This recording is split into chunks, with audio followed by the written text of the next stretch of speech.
Saat ini juga sudah bergabung bersama kita ada tenaga ahli utama KSP Pak Yohanes Joko. Kami ingin tahu Pak, kita tadi bukan lagi membahas siapa yang ngundang, siapa yang diundang antara Pak Jokowi dan juga Pak Surya Paloh. Tapi muatan arah pembicaranya kemana sebenarnya Pak Yohanes Joko dari pertemuan tersebut?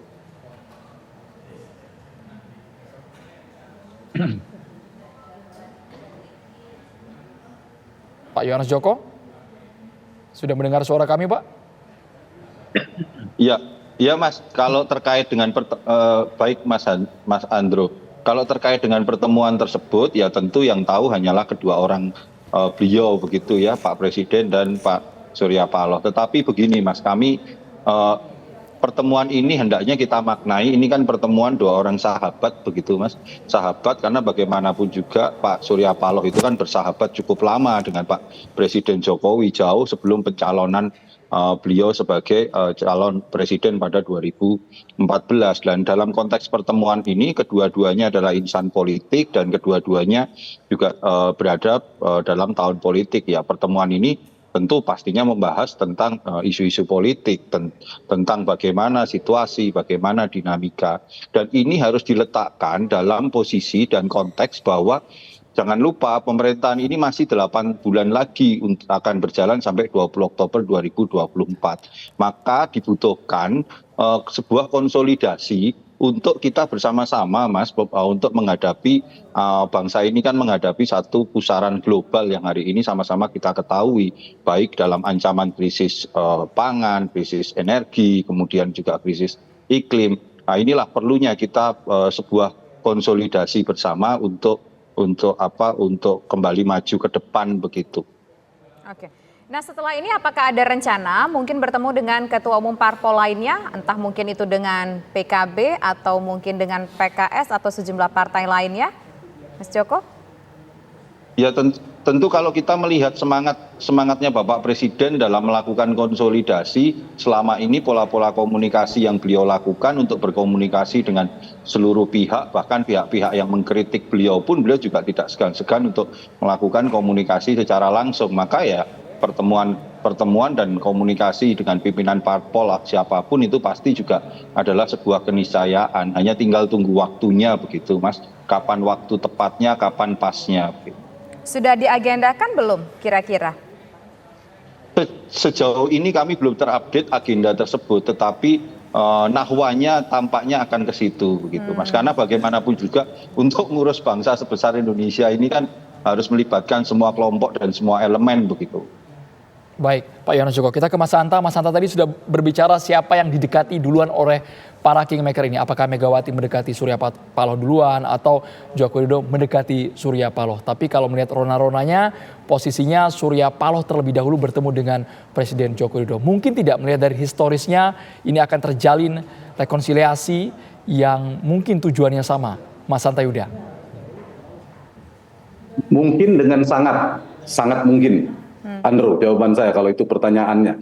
Kalau soal siapa yang mengundang ini malu-malu tapi mau. Jadi pertemuan ini ada pertemuan yang sama-sama saling memerlukan dan sama-sama saling membutuhkan. Motifnya apa? Kebutuhan dari sisi Pak Jokowi yang menjadi kingmaker Prabowo Gibran katakanlah.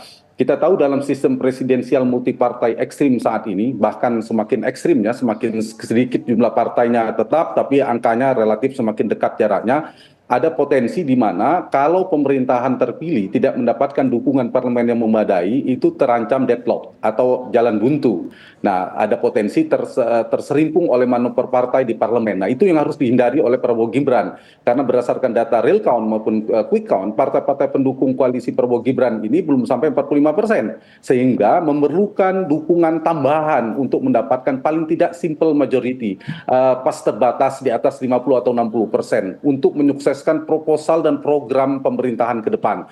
Jadi yang diajak pertama untuk membangun koalisi permanen barangkali bangun oleh Prabowo Gibran adalah sepertinya Nasdem, kemudian PKB dan seterusnya. Lalu dari sisi Partai Nasdem dan lain-lain ini mereka juga punya motif. Ketika barter politik tanda petik ya, saya bicara dalam politik realitas sesungguhnya, realistis ya, tidak dalam level normatif. Mereka juga memiliki 3 hal yang didapatkan. Satu, kekuasaan itu sendiri, dibarter dengan kursi menteri, itu pasti yang disasar oleh partai-partai yang ingin mendekat atau bergabung ke pemerintahan yang akan terbentuk. Yang kedua, kalau satu lebih ke power sharing, yang kedua adalah kepentingan ekonomi politik, kepentingan bisnis, itu tidak bisa dihindari. Jadi ada motif yang kedua, tidak melulu kursi, atau yang ketiga legal protection. Jadi perlu juga perlindungan hukum, dan kita tahu itu juga penting bagi para politisi. Kalau soal dampak elektoral masih jauh, pemilu masih 5 tahun lagi. Apalagi Andrew, kita tahu bahwa oposisi ini tidak pernah terbangun oposisi yang solid, koalisi oposisi yang solid, apalagi permanen. Dulu ada koalisi Merah Putih, KMP, tapi tidak pernah bertahan lama, hancur juga. Nah, bagi Nasdem penting ini, apakah mungkin koalisi Amin ini, koalisi perubahan akan bertahan? Mereka pasti berpikir realistis, dan saya kira masing-masing akan berpikir yang sama. Saya termasuk yang ragu kecuali PD Perjuangan. Kalau ditawarkan oleh Prabowo Gibran atau Pak Jokowi gabung pemerintahan, mereka akan menolak. Termasuk PKS. Kalau PD Perjuangan, terutama bukan PDIP-nya, Ibu Mega, sepanjang masih ada Ibu Mega, saya yakin PD Perjuangan akan bertahan di luar pemerintahan, itu sangat mungkin. Kalau dari sisi Pak Prabowo, karena kebutuhan tadi, mungkin ya, meskipun tidak sehat dengan demokrasi, secara demokratis, perjalanan demokrasi kita, mungkin semua partai diajak ke dalam pemerintahan, termasuk PDIP. Tapi kemungkinan opsi kedua, PDIP di luar pemerintahan. Atau opsi ketiga, PDIP dan PKS. Ini yang paling bagus menurut saya. Karena PDIP dan PKS ini skill oposisinya sangat kuat. Nah, di luar itu bahkan P3 mungkin akan diajak, meskipun ada catatan saya, kalau Ibu Mega, kalau PD Perjuangan ada faktor Ibu Mega, kalau P3 kalau lolos di sana ada Sandiaga Uno. Saya tidak tahu bagaimana hubungan terakhir dengan Pak Prabowo, karena mereka meninggalkan Mas Sandi meninggalkan pemerintahan. Nah, saya berharap dalam konteks ini tidak semuanya mau dengan alasan rekonsiliasi kah, alasan apapun, kebersamaan, persatuan, harus ada yang di luar pemerintahan supaya pemerintahan ini efektif, tidak kolutif. Kalau kolutif ini terlalu kuat eksekutifnya sehingga legislatif hanya menjadi stempel, atau jangan konfrontatif, terlalu kuat legislatifnya sehingga eksekutif sulit untuk memerintah seperti era Gus Dur sampai terserimpung, meskipun sekarang ada penguatan sistem presidensil, tapi kita memerlukan bahwa eksekutif legislatif sama-sama kuat. Jadi dalam pemerintahan sekarang ada kebutuhan Prabowo Gibran masih kurang. Mungkin tambahlah Nasdem, maksimal tambah PKB. Pas terbatas atau simple mayoritas sederhana. Itu sudah cukup. Tapi yang di luar pemerintahan kita pengen juga kuat seperti PD Perjuangan, seperti PKS yang juga mengontrol pemerintahan. Nah, antara mereka oposisi dan koalisi dan pemerintahan ini nanti dipertemukan dengan konstitusi dan kepentingan rakyat. Jadi ketika dia sejalan dengan konstitusi dan kepentingan rakyat, maka harus didukung, mereka bertemu dalam satu jalan. Tapi kalau berpisah, nah itulah saling menguatkan untuk menyeimbangkan antara eksekutif dan legislatif. Itu kira-kira postur parlemennya, proyeksinya, Andrew dan Tisa. Oke, baik, tampaknya narasi perubahan yang digaungkan oleh Nasdem ketika mengusung Anies Baswedan ini akan mati ataupun berhenti di tengah jalan. Lantas bagaimana nantinya kalau kita melihat partai mana saja, Mas Adi, yang mungkin akan bergabung untuk menjadi koalisi dari pemerintahan selanjutnya? Apakah hanya Nasdem dan PKB saja atau mungkin ada prediksi-prediksi lainnya? Dan bagaimana kemudian dengan tokoh-tokoh yang diusung oleh narasi perubahan tadi, nasib ke depannya, Mas Adi? Ya, kalau kita membaca secara umum, satu-satunya partai politik yang cukup siap menjadi oposisi di 2024, the one and only, hanya PDIP.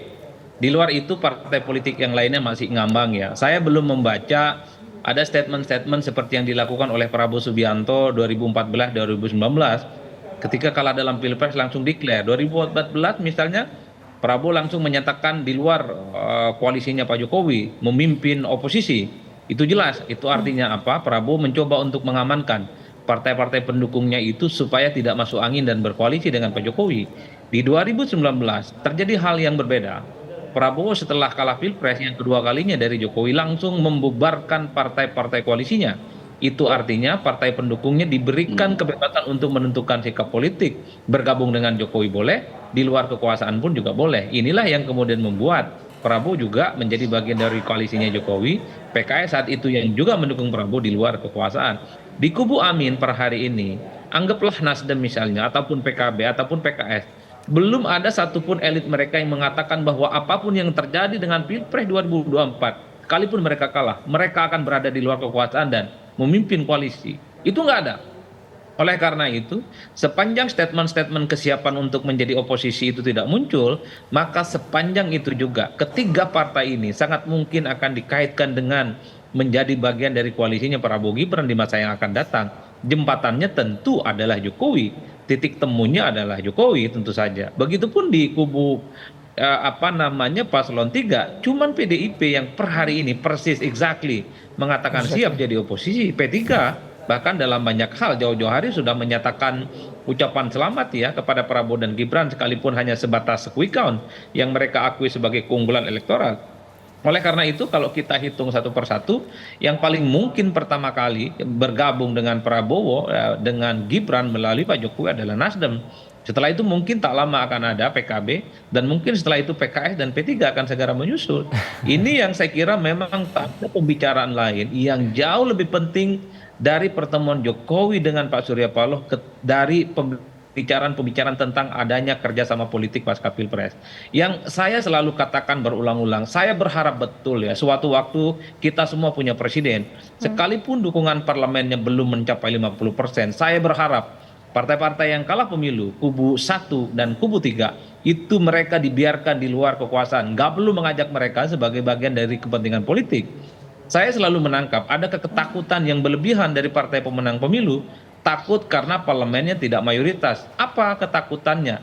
Takut kalau kepentingan kebijakan politik mereka ke depan akan menemui begitu banyak kesulitan dan rintangan di DPR.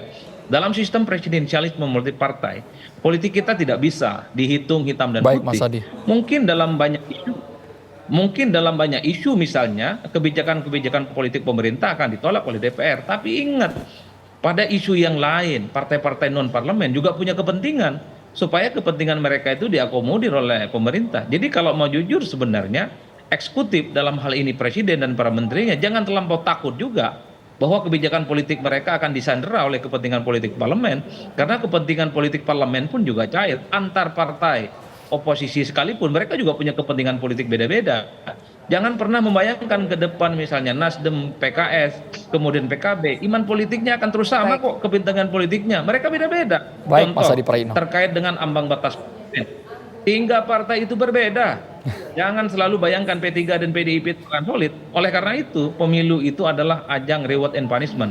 Saya berharap betul Prabowo dan Gibran dan Pak Jokowi tidak mengajak partai-partai yang kalah pemilu itu menjadi bagian dari koalisi mereka. Biarkan yang kalah itu berjalan di tempat yang sunyi, menikmati sepinya oposisi di luar jalanan. Pak Joko langsung dikomentari, nggak usah diajak itu yang kemarin jadi musuh itu, yang kemarin jadi lawan, nggak usah diajak, meskipun ada kalimat Jokowi mengatakan ingin menjadi jembatan bagi semua pihak. Pak Yohanes Joko. Ya mengenai apakah perlu diajak atau tidak itu sebenarnya bukan wilayah kami gitu Mas, di kantor staf presiden. Ini kan terkait politik koalisi, yaitu nanti biarlah partai-partai yang menyampaikan. Tetapi menarik apa yang disampaikan oleh Bapak Presiden bahwa beliau ingin menjadi jembatan bagi semua pihak-pihak, karena kita tahu sendiri bagaimana kerasnya kemarin kontestasi itu terjadi antar partai-partai politik begitu, antara satu pasangan dengan pasangan yang lain begitu. Nah, dalam konteks inilah ketika ada dua hal yang ada sebuah hal yang memisahkan melalui kompetisi dan kontestasi, maka perlulah sebuah komunikasi yang intensif, komunikasi yang terus dilakukan. Karena sekali lagi Mas, Bapak Presiden selalu menegaskan kepada kami dan juga menyampaikan kepada seluruh masyarakat Indonesia, menyelesaikan urusan bangsa Indonesia ini tidak bisa hanya diselesaikan oleh sekelompok orang atau segolongan orang. Maka perlu sebuah kerja-kerja bersama, perlu sebuah komunikasi-komunikasi yang intensif, yang bisa dimengerti oleh masyarakat bahwa kita ini solid, kita ini kompak, bangsa ini adalah bangsa yang perlu kedepannya untuk melangkah.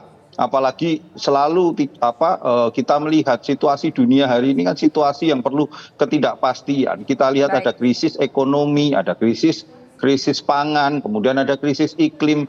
Dan dalam konteks inilah bangsa Indonesia itu perlu semua komponen-komponen itu untuk bersatu bersama menghadapi krisis ini, terlepas dari perbedaan-perbedaan politik yang ada. Jadi segala perbedaan itu perlu dikomunikasikan dalam kerangka konstruktif membangun kedepannya. Begitu Mbak Tisa dan Mas Andro. Baik, terima kasih Pak Joko, terima kasih Mas Hanta, terima kasih juga Mas Adi sudah bergabung bersama kami di program Kabar Petang hari ini. Selamat sore semuanya.